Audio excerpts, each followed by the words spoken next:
We are at the Fethullah Gulen's Thought and Practice Conference at Drew University, hosted by Respect Graduate School and Peace Islands Institute. And with me is Paul Weller. Hello. Professor Weller, hello. I'm going to, well, you didn't make your presentation yet. No, coming. But I had a chance to look at your paper. You are largely speaking about a kind of dynamism that already Gulen put into the philosophy of the movement, and you are suggesting that there's a methodological tool already within Gulen's writings on a continuous evolving of the movement based on love and humanity. Yeah. What do you mean with this continuous change? Okay, well, to explain a little bit more about how I'll be speaking anyway, it will relate particularly to contexts in Europe, but because Europe is a big place like the US, to two particular contexts in Europe, the United Kingdom and Germany, of which I'm now a citizen of both and live between them. So it's trying, first of all, to recognize already how the inheritance of Fethullah Gulen before he passed was already working and active in those societies in different ways, and I think it's important to kind of acknowledge that. But then there is the question of what happens to that, if you like, impetus when he is no longer physically present, and on the other side also of what has been, I think, a transitional period in many ways, both for Hizmet, but also perhaps for him too, post 2016, and coming to terms with the forced changes, in a sense, upon the movement. And then what is it on the other side of all of that that potentially can come out and be creative into the future? So from that perspective, I think it's important to reflect on not trying always to repeat even what have been successful initiatives as if it's some kind of formula. Now, we know that at the heart of Gulen's vision and translation in that sense into Hizmet has always been these three things from Nursi to combat ignorance through education, conflict through dialogue, the overcoming of poverty, and so on. And there have obviously been patterns of the way in which that's been done historically, in which Hizmet people in different parts of the world have learned from one another about how to do that in different contexts. But there's also a danger that some of those initiatives become kind of frozen or not properly contextualized, because I think the main impetus, coming back to what you started to ask me before I go on for too long on the first question about a methodological contribution, what strikes me always about Fethullah Gulen's teaching and practice is its contextualization, that it is a living thing. He has not delivered either a frozen set of things to people to put into practice, but draws attention to sources, to inspirations, that is then the responsibility of others to work out in their own place, in their own time. And that's the challenge, I think, for the Hizmet movement going forward on the other side of his passing. That's also the opportunity, because there are no chains there to what is possible in the future. There's only opportunity.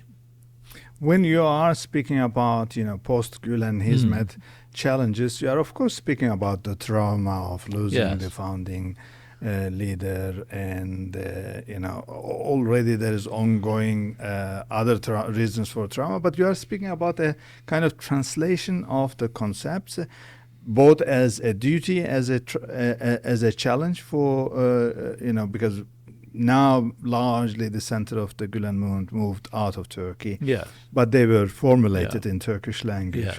What do you say about the duty of the new generation to translate these into their new contexts? Well, I mean, interestingly, I find now that I'm looking back at some of the body of his work, which unfortunately I can only really access in English translation, so that's already a poverty, but also a challenge actually for Hizmet about how to, as one moves forward, not just, so to speak, technically translate, but also embodiedly translate.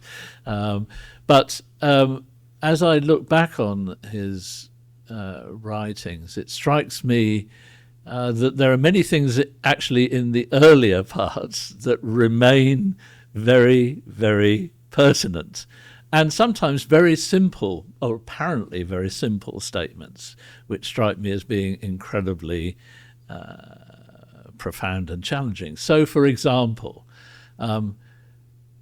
many Muslim leaders will say we must review our practice of Islam.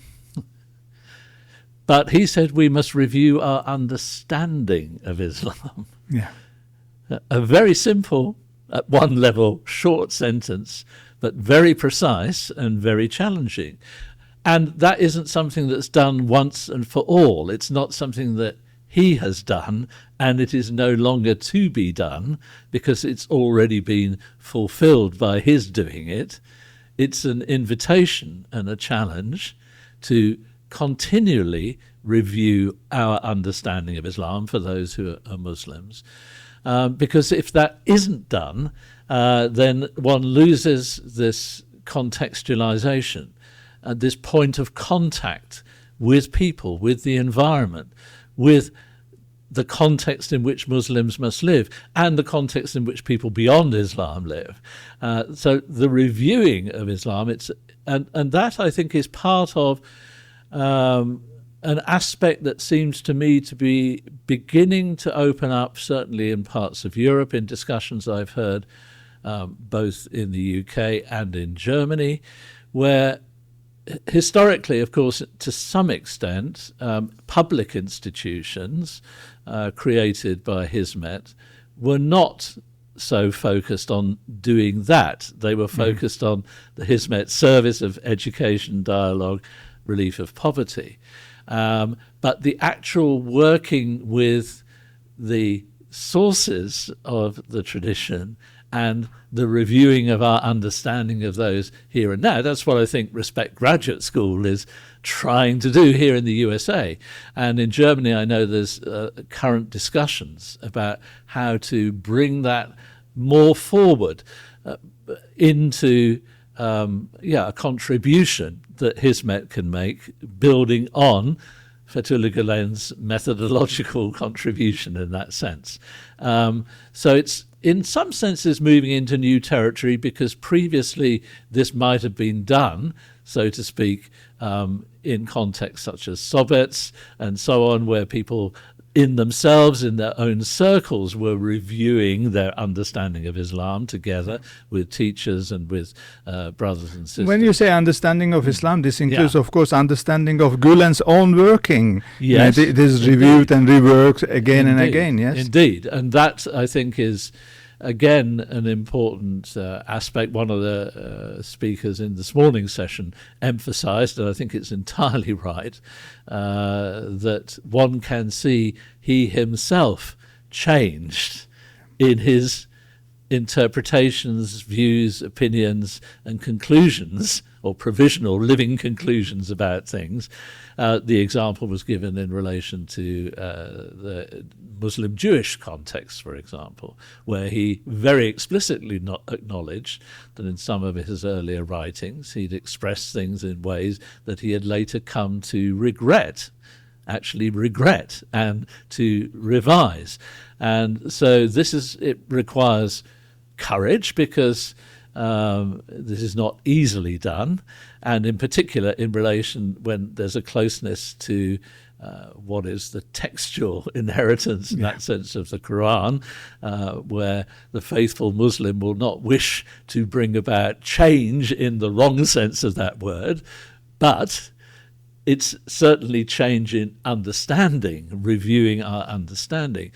And that change comes about not just, I think, through, and I think this is something Gulen himself acknowledged, and is certainly something that is observable. It doesn't come about only through one's private interaction with the text, or even one's corporate interaction with the text, or even in the setting of prayer and devotion in approaching the text, but also because the text exists in an environment where people live around it, and it's in interaction with that environment, which is itself always changing. And that change element, because in the end, everything that's living, I think, changes. It's only things that are dead that don't change. But it's a big field, it's a big challenge. It can be scary. And I think the responsibility of taking things forward, can weigh heavy. But I think that's, again, the challenge and the opportunity.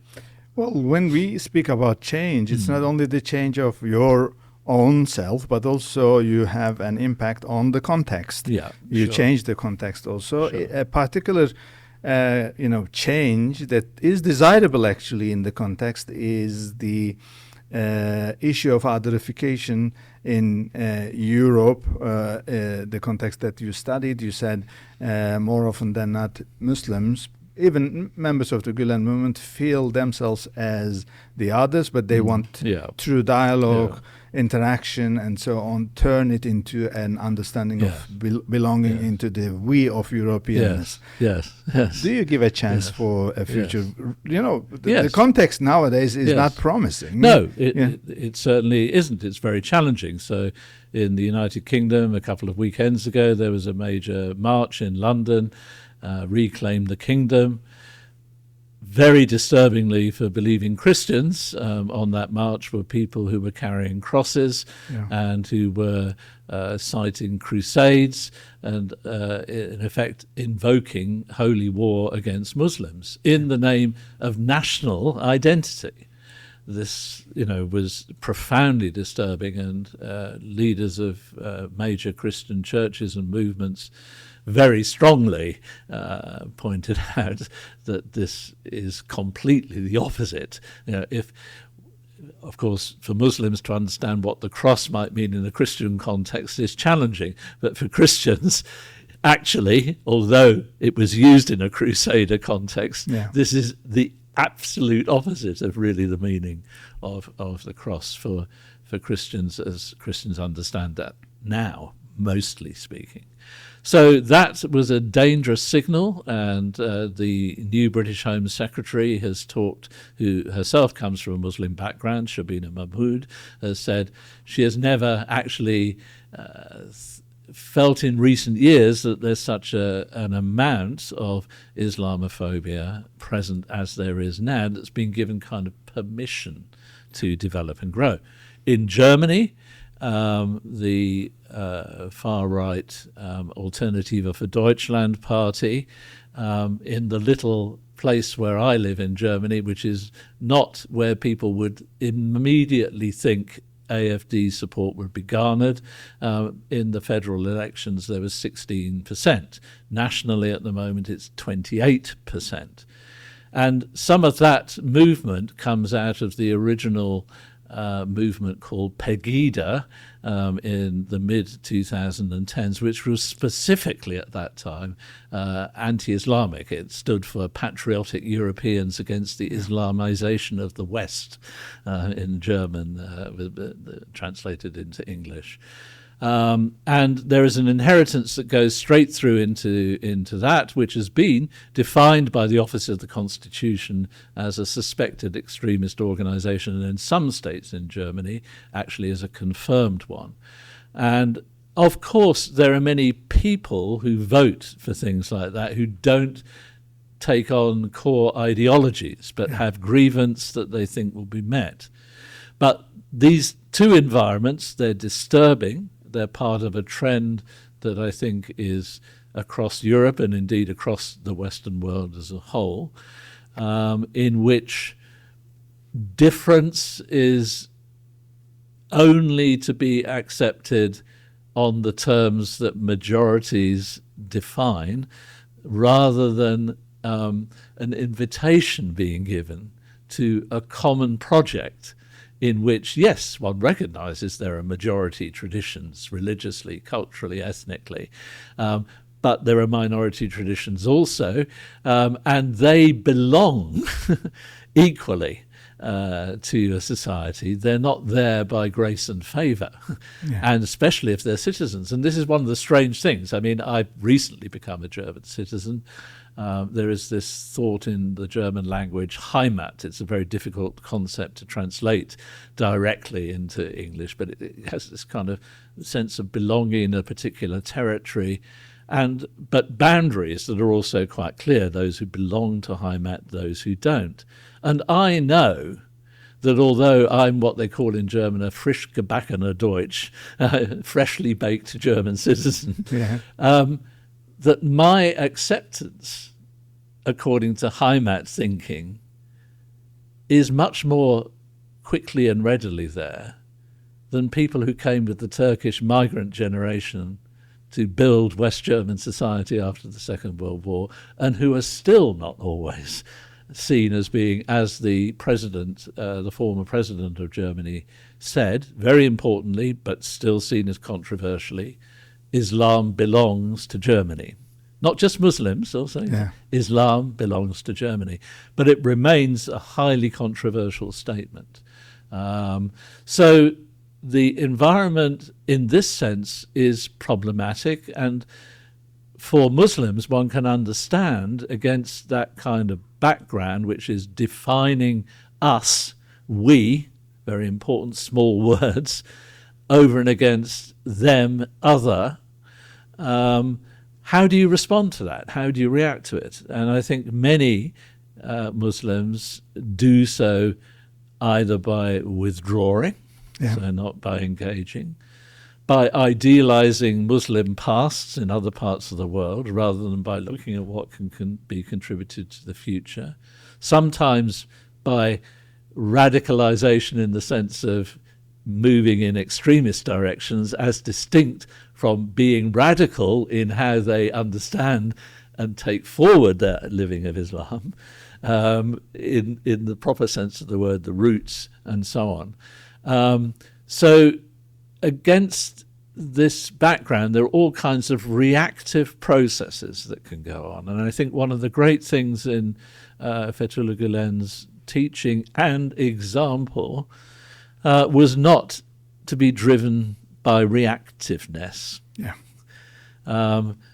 To find the source of one's both identity, not being defined in this way, but also one's action in something different than that, because reactiveness is a pathway that will only lead to more problems and more difficulties in the end. It will accentuate those sense of difference in a negative way rather than build on the possibilities that do exist and can be found. And in painting the picture that I painted of the UK and Germany, I wouldn't want it to be thought that Islamophobia is all that could be said about those countries. It's not true. There are in many localities very positive things, but they don't always come out into wider consciousness. And the treatment in the media, in the mainstream media, does not always see or celebrate those things. It focuses on other things. So how can Muslims be equipped in these environments? And to what extent can the inheritance that we're here reflecting on, trying to learn from, can that inheritance help this more positive approach forward, not a reactive one to what is, in many ways, a negative environment and not going currently in the direction one might hope. One last question. How do you see the role, or the role that can be, of a postgraduate institute like Respect Graduate School in such an atmosphere, both by means of, overcoming the challenges of the of the passing of Gulen, and also overcoming the contextual challenges. Yes. I mean, in the setting of the passing of Gulen, I think that there are practical things to be done, but there are intellectual things to be done.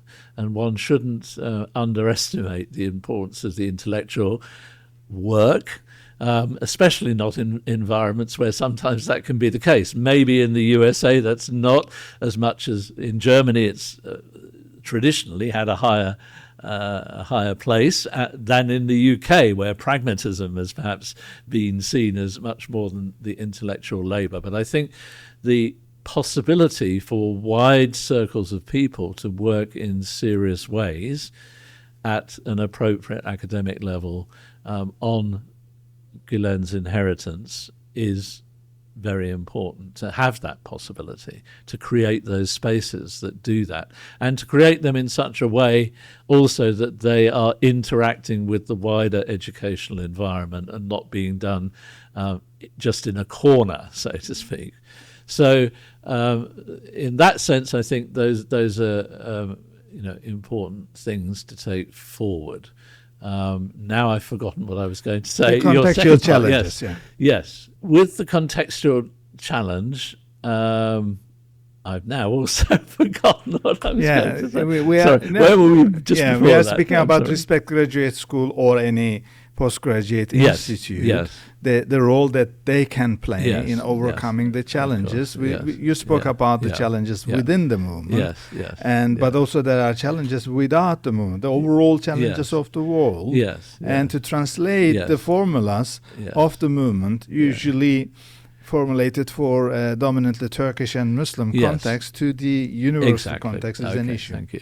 Yes, and I think, thank you for reminding me. I'm sorry, sometimes you get into things and get lost in your own in your own expressions. So thank you. That's why we need each other, by the way, sometimes to stop us getting lost in each other's own expressions. In the wider society, of course, there are differences according to different parts, speaking from a European perspective, for example. So in a country like Germany, of course, because there is a very large Turkish Muslim population that historically came and has been supplemented in the years after 2016 by asylum seekers, refugees, and by certain numbers of people coming on business visas and so on.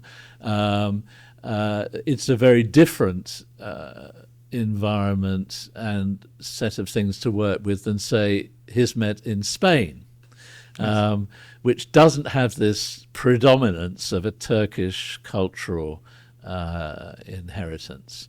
So I think one of the challenges is how to is recognizing the roots, which are not solely religious, but are also cultural. One cannot imagine a Fethullah Gulen who was not also Turkish in root. So to pretend a universalism that is not the case in origin, or indeed the way Hizmet has developed, would be, I think, a false way to go. But the question is how to not be limited by those boundaries, and what are the challenges and opportunities when one tries to move beyond that. Having said that, there are already still quite a few challenges, particularly in the German context. So I've used this word in relation to a number of European contexts, but one can see it particularly clearly in the German context of what I call itself a three-layered Hizmet. So there's the original people who came as migrant workers mostly, and then gathered together in groups and small groups and so on. And then there's the next generation who became leaders of what are currently public-facing Hizmet organizations, who themselves were German-born, German citizens, German primarily speaking, but with Turkish cultural inheritance and so on. And they had their own thing. And then there's been also this other wave of people coming directly from Turkey and out directly of a particular experience of the relationship between Hizmet and the state in Turkey and what happened there. And of course, that's brought certain challenges. So understandably, many people who came from that environment and in that context can, as well as being questioning about, also as Fethullah Gulen himself encouraged, self-criticism, what was it we did or might have done or might not have done.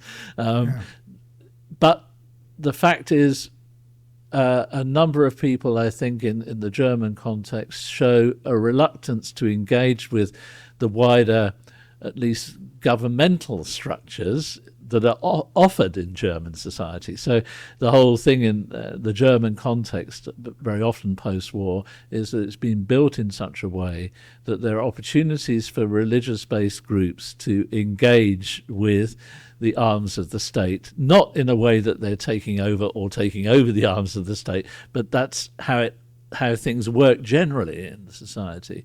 But I think for some people who've come out of this Turkish context more directly and what's happened to them and what they've seen happen in the society, they find it quite hard to develop that confidence to do that. And so this is an ongoing thing even within, and particularly, I say, in a setting like Germany, before one then also gets to the question in the wider setting of Germany, how to move further outwards.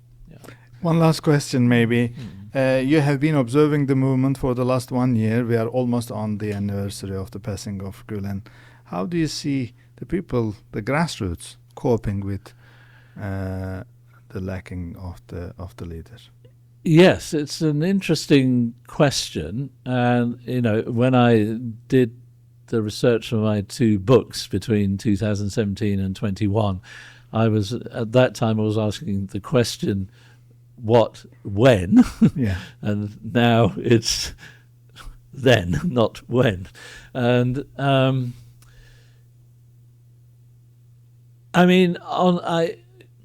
clearly there is a sense of loss that is there. Even, of course, and I think that's particularly sharp for those who have had the opportunity to meet this remarkable person in person, because I think, last night we visited the chestnut and we visited the grave, and it reminded me about how when I met this person, there was an embodiment in relation to the teaching and practice that one couldn't fully appreciate without having had that opportunity. So that was a great opportunity. People who've had that, I think, mourn in the sense that all of us do, who've had people of great significance in our personal environment and lives, or we've had the opportunity to encounter, and we find they are no longer there. And that is the harsh reality of death for those who are left behind. There is a gap. There is a hole. And whatever one says, and I think rightly says, can say about inheritance and so on, and the blessings that still come, that is human reality. So particularly among those who've known him or interacted more regularly with him as a person, one observes this. And it's still, I think, there. It's not yet, in that sense, a full year of mourning. Beyond that, of course, there are many people, many, whose lives have been shaped and inspired, who never, ever met or never had the hope or opportunity, really. Now, for them, I think there is a consciousness about the absence of this person, and therefore also some sense of concern about how does this develop? What pathways forward are taken, who might emerge in what kind of leadership form, and all of those questions. And those are things that are sensitive. They're not easy to talk about, but they're important to talk about, because those are the kind of questions and issues I think that many people globally who've been touched have today. Whether in some small way this kind of conference can help towards thinking through some of those things, that's what we must hope. But in the end, those questions don't lie with people such as myself, who are not, in that sense, part of, or even though our lives have been touched too, but those questions and responsibilities lie with yourselves. Thank you very much, Paul. Thank you.